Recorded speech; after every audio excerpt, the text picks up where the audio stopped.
Hi, this is Just Ask the Question. I am your host, Brian Carrollman, and with me tonight, a very good friend of mine, John T. Bennett, White House pool reporter.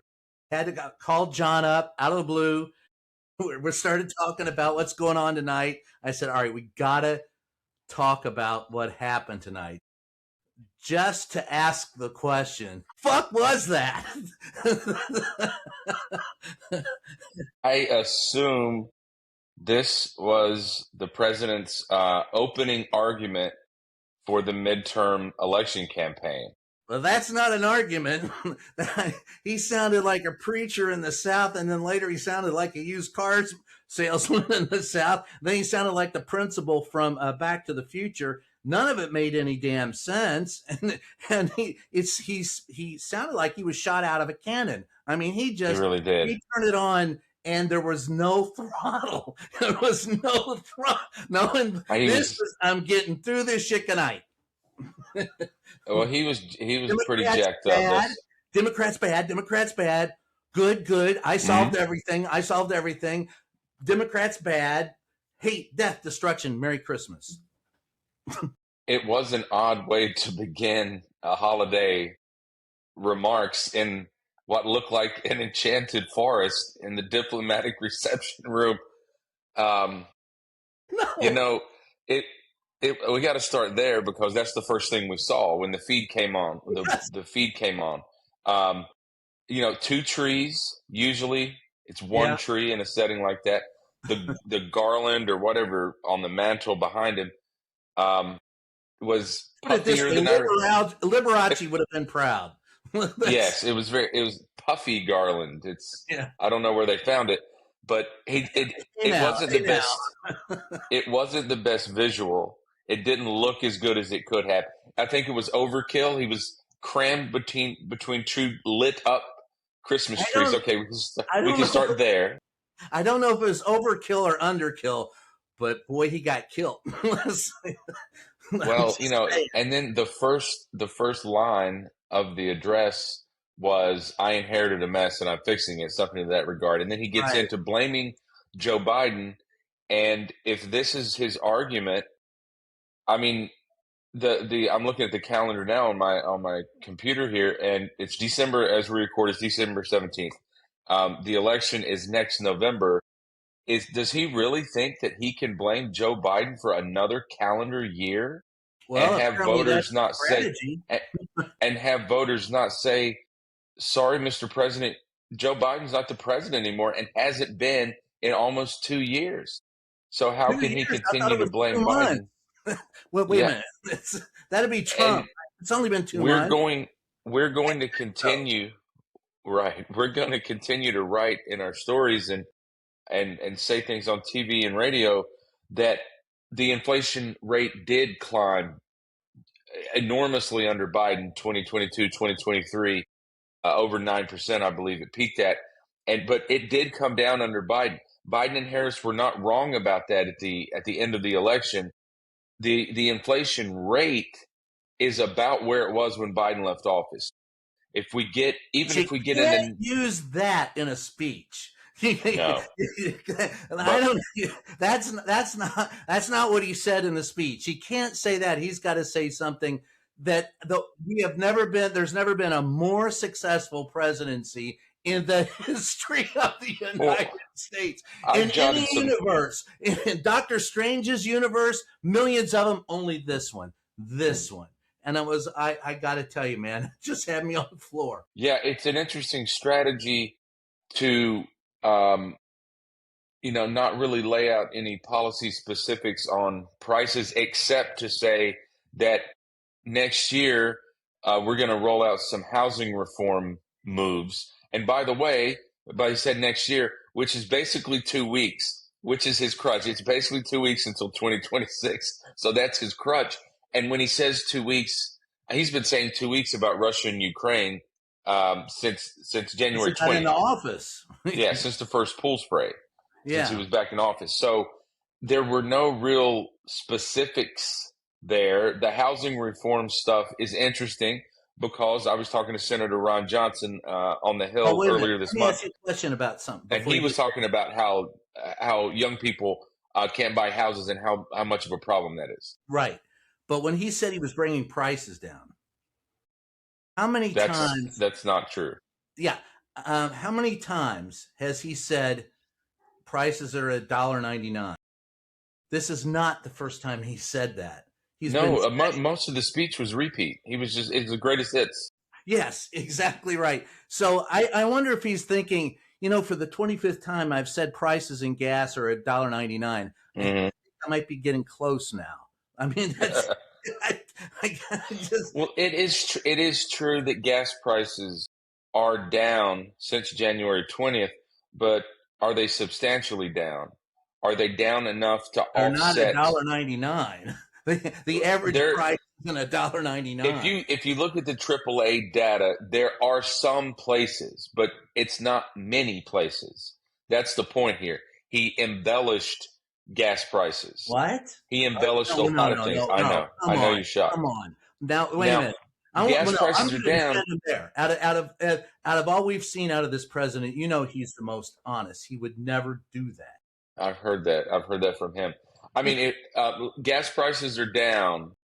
Gas prices are down. That very well. But they're not down enough to offset the cost of coffee and tires and plane tickets and orange juice and everything else. And so water prices and electricity. Right, exactly. Natural gas really risen a lot. And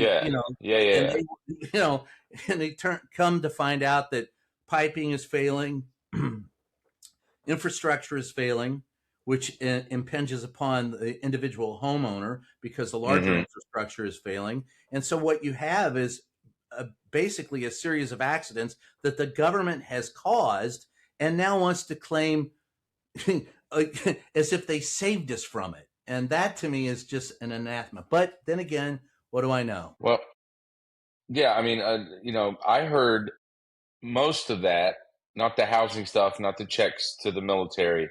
I heard most of that Monday when I was in the Oval. I was in the press pool on Monday. I heard most of that Monday. And it wasn't the first time you heard it either. And I believe we heard it Tuesday. I believe we heard it last Friday. We definitely heard it last week in Pennsylvania. Prior to his election, we heard it.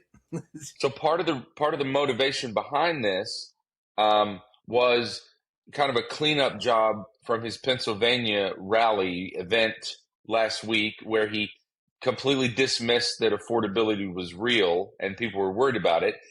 He started down that road tonight, which you can't even put that into words. He diverted into sinister woke radicals. Yes. At one point in time, I thought it was going to be like the Wizard of Oz, lions and tigers and bears. Oh my. And I'll do that last one like George Takei. Oh my. Yeah. That's a good one. I usually see kind of at least what they're thinking strategically. Even if you don't agree with it or you think they're off base, I don't yet understand the strategy behind this address. Oh, by the way, he preempted strategy. He preempted the Survivor finale. He preempted the Survivor finale, and apparently just getting roasted on social media. I do know that social media is not real life. Disclaimer there, but still, it is an interesting night to do it because what place in Tijuana, so we get it. It was like a rally with no audience. So why not go to North Carolina tonight? Have that rally at the same time. He's not healthy enough. Well, come on, travel. Where did this take place tonight? Let's be honest. It was at the White House. Yeah. Donald Trump of old. This speech would have been made in front of a crowd of people in Monroeville, Pennsylvania, at 7 o'clock at night. So he could play in front of a crowd, get the reaction, project it out to the masses. This was closed, small, rapid fire, no inflection, like he was shot out of a cannon or under the influence of something that was at least as strong as caffeine, and it was put down a highway and could not stop. And that There to me, was some inflection. At some points, he was yelling at the country. yes. Well, he did sniff and lick himself a couple of times. That Well, was he did. You said he sounded like the Southern preacher. He was bordering on like Southern football coach there for a while. yes, yes, And absolutely. it Southern is, football coach. you That's have. who I recognize, Coach Frick. That's who it was. Who was yours? Uh, wow, I had several. They could really. They were some good old boys who could really get after it. They'd get after you too. Yeah. Um, the Anyway, go ahead. language he didn't. The language was worse than the president used tonight too. But um, But is that what people wanted to hear tonight? Was that the speech at the holiday season that I don't folks think wanted to I'm hear? gonna I don't think so. I'm gonna go out on a limb and say I don't think anybody in the country wanted to see what we saw tonight. I was talking to a source earlier today, a White House historian, who noted that this appears to be an attempt to kind of jump the route or get in front of the State of the Union. You don't have the Democrats jeering or staying seated or booing, and it was him, just like his Truth Social, trying to take the message, unfiltered, straight to the people, and that this was another way that they're trying to break norms. I thought we saw that at times, but one one thing the White House might not understand is, they probably feel tonight like they took it straight to the American people. The reporters in the pool were not allowed into the room tonight. It was just Yeah, still they photographers and camera guys and and and audio people. they had a lid an hour and a half before the speech, almost unheard of, for there to be a lid prior to the major event. It is So we usually didn't. after the major event is Yeah. over. So we didn't get any kind of that Trump exchange. So they were able to go straight to the American people. But one thing about the State of the Union that's powerful is even if you just get just the Republicans applauding and then the wide shot of that standing ovation, that is a powerful moment for any president. And I know that they have this instinct of straight to the American people, straight to the American people, but he's never been good in that venue with just a lectern, one camera, and a No, teleprompter. because the one That's thing not about his him, strong suit. no, because the one thing about him and the one thing that attracts him to the masses is he can be personable when he's in Hmm? front of a crowd. Yeah. Even if you don't like him when he was younger, you might listen to him. Whether it's because of the creep out factor or there was something in your ear or you found him, like you wanted to listen to him. There were always reasons, but he did have that ability. He look, man, come on. He's gone. I don't even know how to put it any way else. I mean, that was, come on, man. Am I, am I, There am I gone? Help me here. I'm at a loss for words. that doesn't usually happen to either one of us. I was in the room with him on Monday, and I thought, and it was coming off the weekend. I understand that, and he had a kind of a down day on Sunday. I understand that too. Um, I thought Monday he seemed a little more cogent and a little more with it. It's hard to judge tonight. He was really jacked up, whether it be adrenaline or whatever. Um, Or caffeine. I'm going to assume it it was merely it a lot could of be, caffeine. he Had could have four had shots 8 Diet Cokes of espresso. today. Yeah, 8 Diet Cokes, a couple of shots Yeah, of espresso. It could. I'm going to give you the benefit of the doubt, Mr. President. I'm just saying you looked fucked up when you were up there. I And I'm I sorry. know To I me, know to be in all honesty, and it is as honest as I can make it, I think this could be like the same moment that occurred to Joe Biden in the first debate. I think people are going to look at that and go, "Whoa, that's, that's." Well, I'm yeah, just and he saying. keeps and he keeps repeating the mistakes of Biden, especially on the economy. Mhm. What they keep telling us that things aren't happening, just like Biden did and Biden's aides did. They keep telling us that prices aren't still high. They keep telling us that he keeps saying there's no inflation. The inflation rate, like I said, it's about where it was when Biden left office. So they're telling us, just like the Biden people, to not believe our lying eyes. but our eyes aren't lying. I said on our other podcast that came out this week, John McCain used to tell me when I was running around the Capitol covering national security and covering President Obama, who McCain loved to criticize, that he would say one thing that the president might not realize is the American people might not be the brightest all the time, but they're not blind. And, we all go buy stuff. We see the price tag at the grocery store when we're going to buy the coffee that we like, but we buy the other stuff because, it's Or $3 you don't cheaper. buy coffee at all. Or you, Or you or don't you buy go coffee home at and all. you struggle and you find out that your water is 5 times higher than the time before. Or your electricity's up. Everything's Yeah. up, and you're going, where the hell is your money going? And the fact of the matter is that because of tariffs, prices have gone up. That's a fact that they don't want Yeah. you to know. And that's the reason why your cost of living is gone up as much as it has during the Donald Trump era. That's right. And the same source I was talking to today, I didn't know this. I was talking to him as a White House historian to put things in context.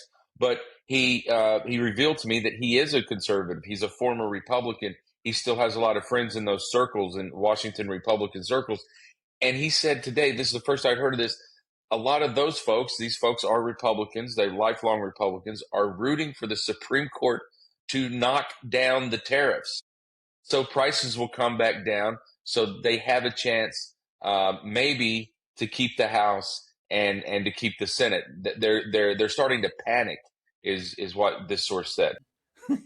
Anybody that believes the Democrats are a shoe-in for anything would be the next candidate to buy the Brooklyn Bridge. Right. I'm not quite ready. I'm not ready as hate to burst some bubbles there. But you've seen it, right?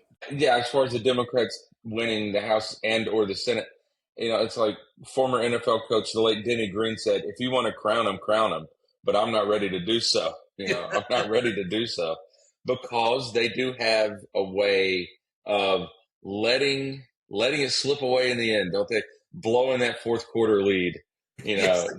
I was on the Hill last week talking to Democrats, and when you bring up the midterms, they have a gleam.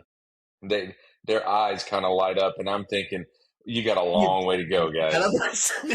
I've seen that look before. It always, it doesn't always work out the way you think it is.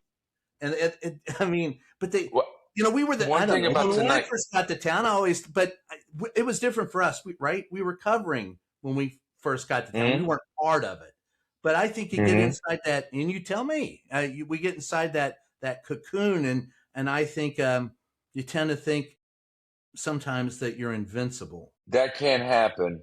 The Democrats think things are beyond terrible. If you read polls, voters think things are pretty bad. But Democratic lawmakers, like you said, they're in a bubble, a cocoon, and they're talking to each other. It's an echo chamber. So they're feeling really good about this. There's a lot of these races are going to be competitive. They're going to be within the margin. And who knows, we could have a catastrophe, heaven forbid. The economy could get better. What the Trump people are betting on is all the stuff they've implemented and the big beautiful bill, like no tax on tips and no tax on overtime. That doesn't kick in until the new year. So they're banking and betting huge maybe that when all this stuff kicks in, the economy will get better, that the cumulative effect next year will supercharge the economy, bring prices down, et cetera, et cetera, et cetera, and they'll ride to victory in November. That's a huge, huge bet. And it's not different than the Biden sales pitch on his economy, that it just takes time, guys. It just takes time. People are impatient, and frankly, they're pissed off.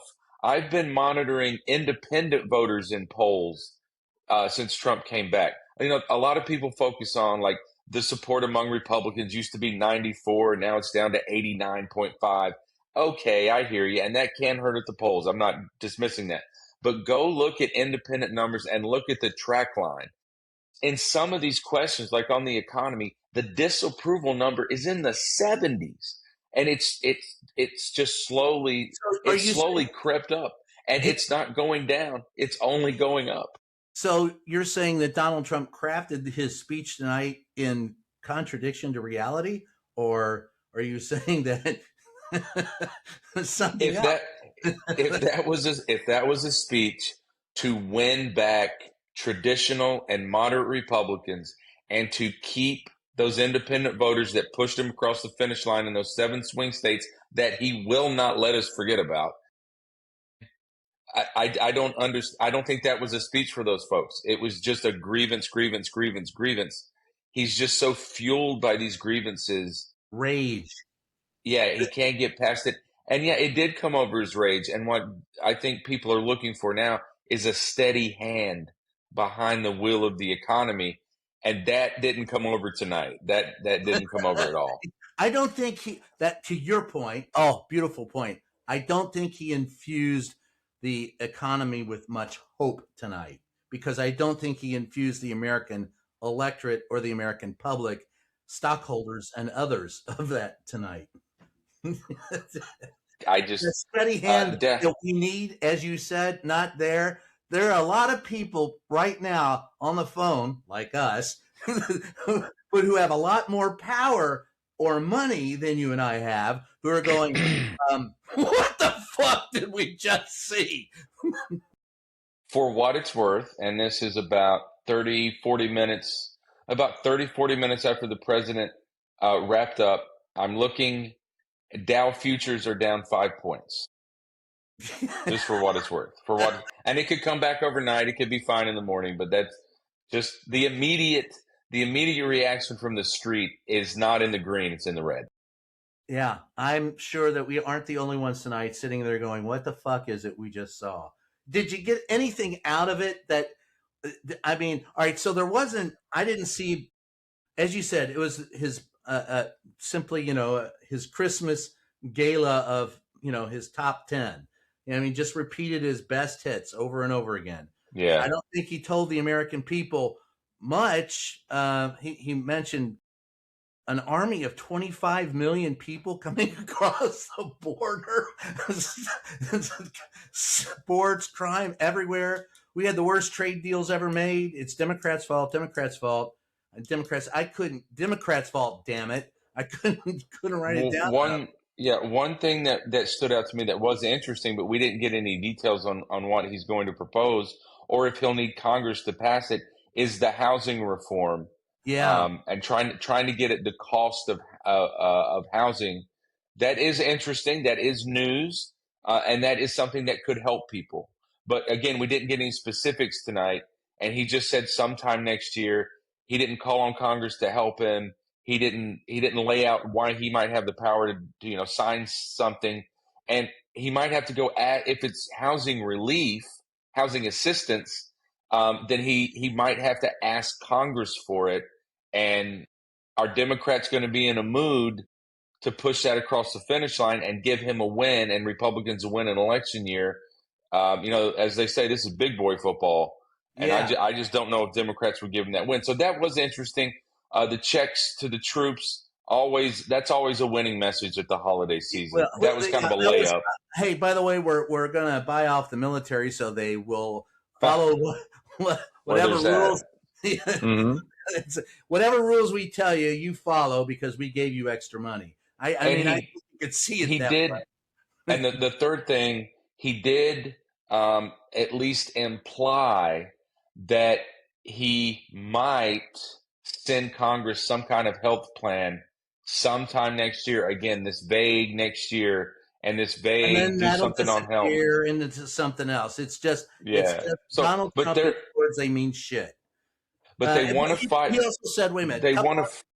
Go ahead. They want him to be seen as fighting going into the midterms and throughout the midterms, and they want him to be seen as a guy who has ideas, who's trying to help. So on those two, the housing and the healthcare, he'll have to produce a plan on both. He'll have to. Otherwise, especially those independent voters, they're going to vote for Democrats or they're going to stay home. I think Donald Trump will just end up taking the ACA and renaming it the Trump Health Care Act and change 2 letters in the third column, and then that'll be it, and we're on with it. And I think that anything that he would come up with for your particular issue, exactly the same thing, something that already exists. Find me anything that'll work, put my name on it, and let's give it a whirl. But I did have two others I wanted to ask you about. So he said I can't remember what issue it was, but he said my predecessor Biden said he couldn't do anything because he had to get Congress to act, and then he said we just did it. So was he admitting at that point in time that he had completely neutered Congress, or that they willingly neutered themselves for him? They have not hidden, the White House, Team Trump has not hidden the fact this time that they do not believe Congress has a role in things that other presidents did go to Congress for.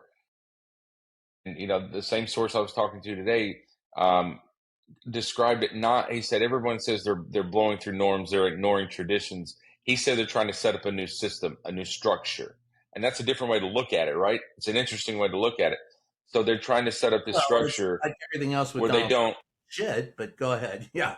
Yeah. So they're trying to set up a structure that diminishes the legislative branch. If you look at it through that lens, they've done a pretty good job. Oh yeah. Well, I'm sorry. I apologize. Now, yeah, you're absolutely right.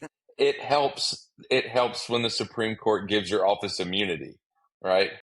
Absolutely. And we're finding out in real time exactly what that particular decision by the U.S. Supreme Court did. In the end, I think you bring up an excellent point, and maybe I'll put a fine tip on it or overstep. But I think ultimately what the Supreme Court did with that particular decision was to tell us in a very short amount of time, we will no longer need a Supreme Court. That's interesting. He's got the Supreme Court on his side. So what does he need him for? Anything I do is you can, I get a pass as long as I'm doing it in the name of the presidency. You know what? They get it wrong. They don't exist anymore. And who's there to stop him from doing it when you've already granted him immunity? You could be onto something. I mean, I've said it on our other podcast. I've said it elsewhere. I cannot be the only person. I can't be. That I think I wouldn't put anything past them. Have already thought about that. I think that's their game plan, their ultimate game plan. They wrote it down. They put it in Project 2025, and they put it on the internet. Oh, see, I'm not that far off. They put it on the internet. I mean, you can think what would Project 2029 look like? Well, I mean, Project 2029 could have something in it about Supreme Court reform. He complains a lot that Democrats want to pack the court, so maybe they want to go the opposite way. What if for Project 2029 he's already made the decision that the Supreme Court is not there? I think whatever decision they make, like I said, I don't think it's beyond pale for them to decide to. And what scares me, quite honestly, is that J.D. Vance, whom the chief of staff of the president says is a conspiracy theory nut, don't trust us, folks. I'm not asking you to believe me. Believe the chief of staff. So, there's where I am. I have said it before to you. I have said it on other places, other interviews that I've done or panels that I've done. I wouldn't put anything past this bunch. I offer this, and I'll ask you what you think. As I listen to both parties, I want to say to someone in either party, don't tell me what the solutions are. Ask me what I think they are. Don't tell me, ask me. Maybe that's a better way to put it. Don't tell me, ask me. I think more politicians are so busy telling us what they're going to do, and they never stop to listen to what it is that people really want. Mm-hmm. Thoughts? That's easy to fall into. And like I said, these parties and these communities become echo chambers. They depend too much on social media chatter, and they listen. They have to listen to their donors, right? They have to. And That is a trap that both parties definitely fall into, and just the incentives aren't there to really have an open mind. You have to go in with your parties, what fits neatly in your box, and you can't get creative and try to Binary thinking, either or. yeah, you can't. It's not allowed. It's just Yeah. it's just like you said, binary thinking, and that's a big problem. And Yeah. and No if I nuance. no, don't put nuance out there. Yeah. What are you doing? That's political suicide. Yeah, that's Don't do that. No, logic and nuance gone. yeah. They're they're I feel non-starter. you going. Go, man. If I was if you're a chairman of a committee and you're at least pretending to try to cut a deal, and you walk into the room, you're hosting the meeting, let's say, and that would be a good way to start. Is okay, ladies and gentlemen, please check logic and nuance at the door, and we'll get down to it. Well, you know That what? would It might make the meetings more productive. well, like we talked about for the other podcast. There's no health deal in sight, and the House canceled votes on Friday, so they're out of here Thursday. Amen, woo, and hallelujah. All righty, brother. Take care. This is Just Ask, this special edition. We just got together to do this to have fun. I hope you guys enjoy it. If you do, subscribe to both of us on Substack. And if you don't, well, tell people that you did. Love you, everybody. Happy, merry. This is Just Ask the Question. I am your host, Brian Karam. Catch you next time.